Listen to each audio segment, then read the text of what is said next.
2 people dead, 37 rescued as Wike orders immediate arrest of collapsed building owner. President Tinubu sends Islamic leaders to Niger Republic for dialogue. National Bureau of Statistics say unemployment rate drops to 4.1%. Away from Nigeria, Zimbabwe's election extends to a second day after long ballot delays. These are the headlines on Trust News Update. I am Ayuba Ida. Thanks for joining.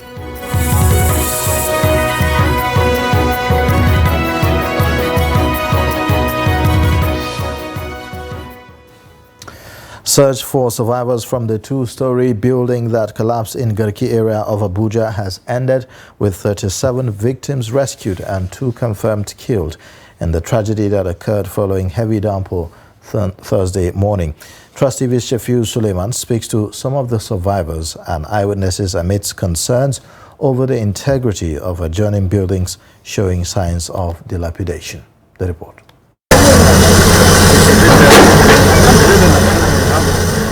Excavators searching through the rubbles of the 2-story building that collapsed midnight as a result of heavy downpour here on Lagos Street in Garki, Abuja, Nigeria's capital. The rescuers have been intensifying efforts to search through the rubbles if they can find any survivor. Rescue operators making last-minute efforts to find any possible survivors of the building collapse, which is becoming one too many in the nation's capital. Eyewitness narrates his experience seeing the building go down. We start hearing shout that there are some people stuck into the building, and we try to rescue some. We rescued three and 1 died among the girls I rescued from my own behind of the house. This lady is one of the occupants of the building who survived death by the whiskers. I thought everything was a joke from beginning, not knowing it's real.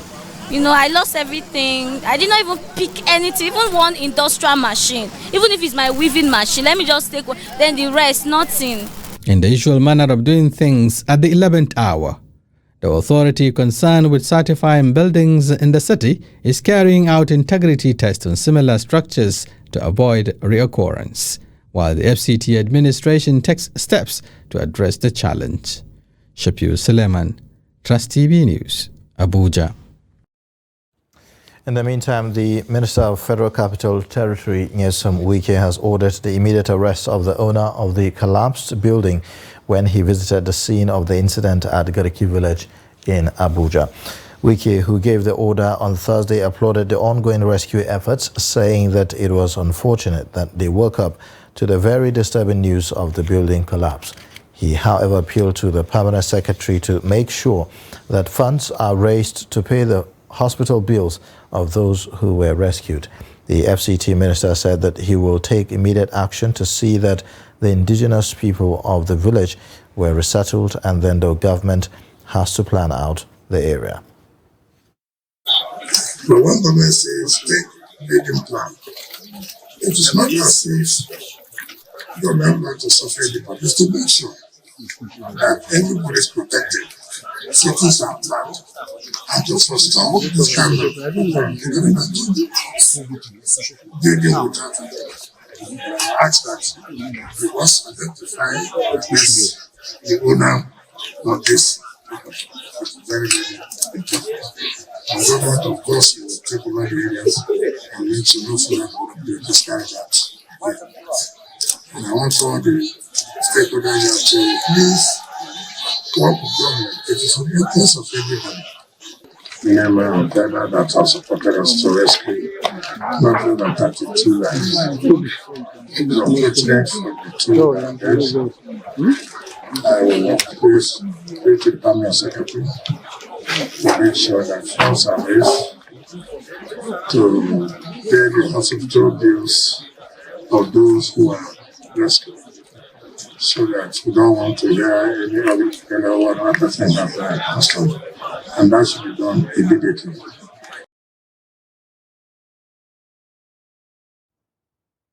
And away from that, President Bola Tinubu has approved the return of a delegation of Islamic scholars to Niger Republic for another round of dialogue with the coup leaders. Tinubu made the decision on Thursday after a meeting with the top clerics led by Sheikh Dahiru Bauchi, who were in Niamey, the Niger Republic capital. 2 weeks ago for dialogue with the junta led by General Abdurrahman Tiani. Tinubu made the decision in his capacity as the chairperson of the Economic Community of West African States. Since the junta seized power from President Mohamed Bazoum on July 26, ECOWAS had imposed sanctions on Niger in response to the coup and has not ruled out using force against the army officers. The West African bloc has approved the deployment of a standby force to restore constitutional order in Niger as soon as possible, but remains committed to finding a diplomatic solution to the crisis. Suspected gunmen on Wednesday killed a pastor of Tawaliu Baptist Church, Kujama, Chikun local government area of Kaduna State. Reverend Father Jeremiah Mayao confirming the killing on Thursday. The state chairman of the Christian Association of Nigeria, Reverend Joseph Hayab, said that the barbaric incident happened on Wednesday afternoon while the Reverend Jeremiah Mayao was in his farm at Prison Farms, Kujama, Chikun local government area of Kaduna State. He called on security personnel to be more vigilant in the discharge of their professional duties to curtail the activities of criminal elements that are disrupting peaceful movement of the citizens. He prayed that Almighty God will comfort the immediate family and his church. Police in Nasarawa State say that they have arrested a 38-year-old man, Abubakar Saidu, for allegedly abducting his neighbor's 2-year-old son at Orange Market, Maraba, Karu, local government area of the state. Police Public Relations Officer DSP Raham Nansel said this while parading 5 suspected kidnappers at the police headquarters on Thursday in Lafia, the state capital.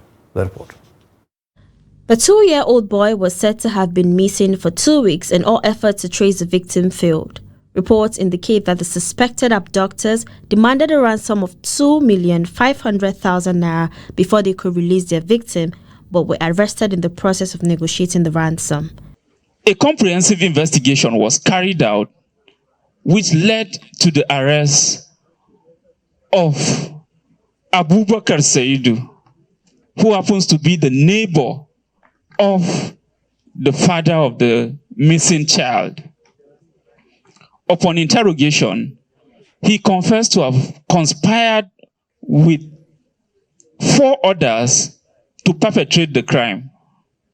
He also confessed to abducting the child and handed him over to his wife, Salamatu Abubakar, who now took the child to Katsina State, pending the outcome of negotiation and payment of ransom before the child will be released.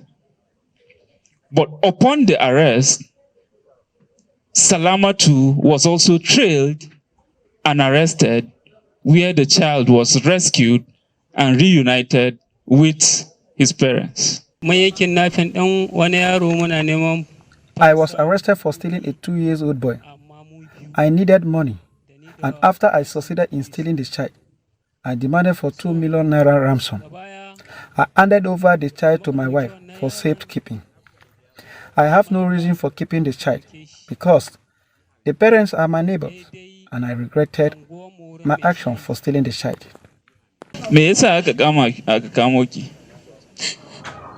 I know the child, and I know the parents.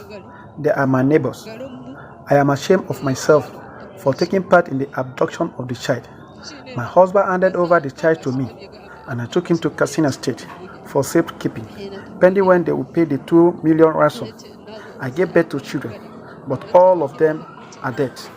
The PPRO said other suspects arrested by the command are 7 armed robbers, occultists, and sundry other offenders. The PPRO also said 3 firearms and 11 ammunition were recovered from the suspects. The suspects will be charged to court after conclusion of investigation. A vessel, MV Cecilia, arrested with about 350,000 liters of stolen automated gas oil, also known as diesel, in Woji, Obiakpo, local government area of Rivers State, has been set ablaze by the Nigerian Navy. The vessel was seized by personnel of the Nigerian Navy ship Pathfinder, Port Harcourt, on Wednesday, August 16, with 3 suspects. The commander of Operation Delta Safe, Rear Admiral Olusegun Ferrari, represented by the Maritime Component Commander of the Joint Task Force for Operation Delta Safe, South-South, Navy Commodore Adedoku Siambade, had conducted newsmen round the arrested vessel.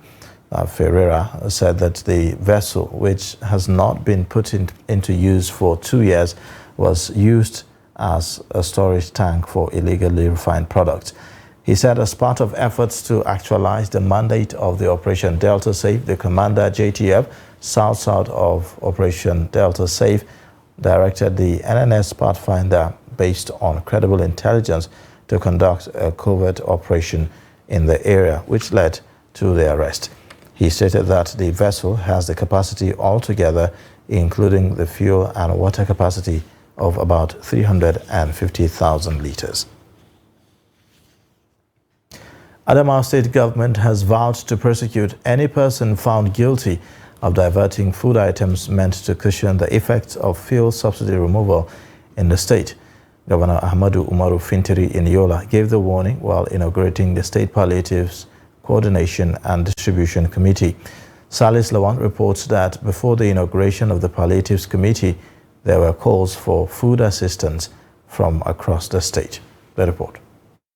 There is hunger in the state, which many say is the direct consequences of fuel subsidy removal and delay from the government toward distribution of the palliatives. The pathetic situation prompted some wealthy individuals to assist their neighbors and the less privileged who barely feed themselves. Over 500 Almajiris and less privileged feed from this pot provided by community volunteers. So many children and the people living in this community, Asia Street, benefited with this program. There's many people who are sleeping without food. I mean, children and vulnerable women that are sleeping without food. They are sleeping with hunger. So we see that we need to initiate something that can help people. In the meantime, the Adamawa State Chairman of the Palliative Distribution Committee, Awal Tuku, assured the residents that he will ensure a hitch-free distribution without any discrimination across the state to caution the effect of fuel subsidy removal. We would hope to cure all, but we know that it's impossible to solve all problems at every time. But as much as possible, to reduce the pressure, reduce the tension on our people, and ensure that at least people get especially food to eat. Earlier, Governor Fintri, represented by his deputy, Khalif Tafwa Farauta, charged the committee to work for residents in the state, irrespective of where they come from. This committee was constituted believing that they are people of very high integrity, people of high pedigree, people that will do Adamawa State proud, people that will do justice and fairness to all without sentiments of any type to our citizens, because we are one and one big family. We are brothers to each other no matter where we are all coming from. Adama is the project, and we should look at Adama as our project, not minding where we're coming from. With the inauguration of the Palliatives Distribution Committee, stakeholders called for justice, fairness, and equitable distributions among residents. Salis Lawan, Trust TV News, Yola. You're watching the news update on Trust TV. Coming up shortly, we take a look at why Imo women are excited with appeal court judgment. Details and more after the break.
Welcome back. You're watching the news update on Trust TV. Here's a look at the top stories.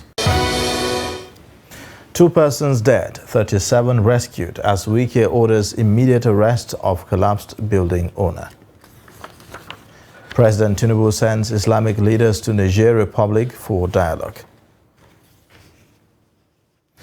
In other news, the Plateau State National and House of Assembly Election Petitions Tribunal on Thursday dismissed petitions filed against Senator Simon Mwatcong, representing Plateau North Senatorial District, and Musa Aga, member representing Jos Bassa Federal Constituency in the House of Representatives.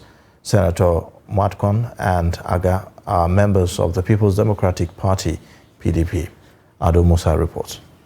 Labour Party candidate Janyaya and PLP candidate Muhammad Alkali challenged the declaration of Senator Mwatcong and Aga as the winners of the February 25th election.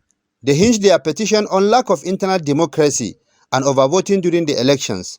Justice Williams Rotimi and Justice Muhammad Mohammed held that the petitioners lacked the lacus standi to challenge the nomination and sponsorship of Simon Mwatcong and Musa Aga because it was a pre-election matter and they did not take part in the primary election of the third respondent, the PDP. Counsel to the parties speak on the judgment. The first thing is to understand the nature of the case. With respect to the learned justices, to our own view, they did not understand the crux of the case of the petitioners. The crux of the case of the petitioners is not issue of party primaries and the rest. It's obeying court judgment. And in all the pronouncement of the court, they did not touch the issue of obeying court judgment. There was so much hype about the fact that INEC didn't do a good job. Now it's been shown that INEC did a good job. And of course, that showed in the judgment just delivered. It is evidently clear from the judgments read in open tribunal that both of them are a hallmark of erudition. Their lordships painstakingly and commendably dealt with every issue raised and canvassed by respective parties, the counsel to the parties. Particularly, the mind-boggling issue of whether PDP had structure, let alone nominating and sponsoring its candidates, was confronted head-on in the two judgments. The Council for the Labour Party and the People's Redemption Party said they are not satisfied and will appeal the judgment of the tribunal. Ado Musa, Trust TV News, Jos. The recent judgment by Appeal Court in Lagos granting exclusive rights to local governments to conduct statutory marriages is getting commendation in Imo State. Ajibade Aofeo reports that residents welcome the development. The news that marriage registry at the local government councils are now empowered to issue marriage certificates is good news to many residents of Imo State. For some respondents, especially women in Owerri, the Imo State capital, marital union consummated through the marriage registry serve the same purpose. But it only back us up as women, and the kind of culture we have in this part of the world is not favorable to women. It's always the men against the women. So I just feel it's comfortable, it's safe, it's simple too, because the cost of registering your marriage is so simple compared to the traditional, compared to the church. But oftentimes, when these marriages are conducted, are contracted other ways, rather than in the court, in the registry, you see that when at the demise of the man, the woman is made to go through all sorts of harmful practices. And most important is that she's disinherited. But where you go to the registry, you see that it's for the benefit of the whole family. The marriage counselor, Bright Njok, said the religious, traditional and court marriages are all important depending on individuals and the purpose. While rooting for religious and traditional marriage, he disapproved of the fears entertained by women as reasons for choosing court marriages. For him, court marriages should be for documentation purposes. He said that he that findeth a wife findeth good thing and obtaineth favor from God. And the Bible went further and said, wife, submit to your husband. And husband, do what? Love your wife. If you are a true Christian believer, following the true Christ-like, characteristics or other thing, you know that you cannot jettison your wife. You cannot joke with your wife. Marriage registry at the local government level is already experiencing patronage. A visit to Owerri Municipal Local Government revealed people have started coming for registration. The idea of traveling or having a particular registry where you can get married in a particular locality sometimes may not be favorable. So if I could get it from my local government, why not? It's perfect. This is a trend, and this will protect their families and their union more. Why not? Knowledge is not stagnant. It's progressive and innovative. So they decide to leverage the registry opportunity. It's the best thing. Marriage registry that suspended their services are now back in full operation following the court judgment in most local government councils of the state. Ajibade Awofeso, Trust TV News, Owerri.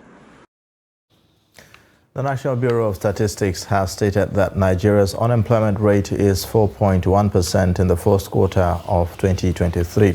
Speaking during the launch of a new methodology for the calculation of labor survey on Thursday in Abuja, the Statistician General of the Federation, Semiu Adeyemi Adeniro, said that the new figure is bringing Nigeria's labor survey in tandem with international standards. He said the survey was conducted in collaboration with the World Bank and the International Labour Organization and has been adopted by 26 countries in Africa. He added that the figure for the fourth quarter of 2022 is 5.3%. He said the new methodology considered employed persons as those who engaged in at least 1 hour of work during the last 7 days. The survey was conducted. He stressed that the new figure was not to give the new government a good face, but to bring up the method used to conduct labor survey in the country. Away from Nigeria, voting continued into the early hours of Thursday in Zimbabwe's crucial general election, the second since the exit of longtime ruler Robert Mugabe in 2017 coup. President Emerson Mnangagwa issued a proclamation on Wednesday evening to permit voting to continue into a second day after delays in delivering ballot papers to many polling units. Mnangagwa, 80, is seeking a second term in office. There are 12 candidates running for president, but his main rival is Nelson Chamisa, 45, of the Citizens Coalition for Change. Ballot counting began at some polling units after voting closed on Wednesday, but in Harare suburbs such as Glen Nora and Huadzana, voting had yet to begin as at 7 p.m. when the polls were meant to have officially closed. In several towns and rural areas in the eastern province of Manicaland, voting will also occur on Thursday. Many stations in the two biggest cities, Harare and Bulawayo, permitted voting into the early hours of Thursday, even as some people left the polling units out of frustration at being unable to vote. Now in sports news, FIFA opens disciplinary proceedings against Luis Rubiales on Thursday after the Spanish Football Federation president kissed Spain star Jenny Hermoso on the lips following the Women's World Cup final last weekend. The FIFA Disciplinary Committee informed Luis Rubiales, president of the Spanish Football Association, that it is opening disciplinary proceedings against him based on the events that occurred during the final. World Football's governing body said in a statement. Now, FIFA said that the incident may constitute violations of Article 13, paragraphs 1 and 2 of the FIFA Disciplinary Code. Now, Spain star Hermoso released a joint statement with Union FootPro on Wednesday, which called for action to be taken against the RFEF president. Spain's Women's Football League, Liga F, also called for Rubiales to be sacked. Rubiales, 46, initially attacked his critics before eventually apologizing, but the criticism of his behavior has not abated.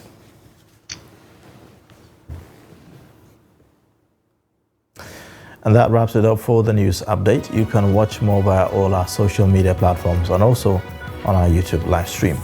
I am Ayuba Ila. Thanks for watching. Bye.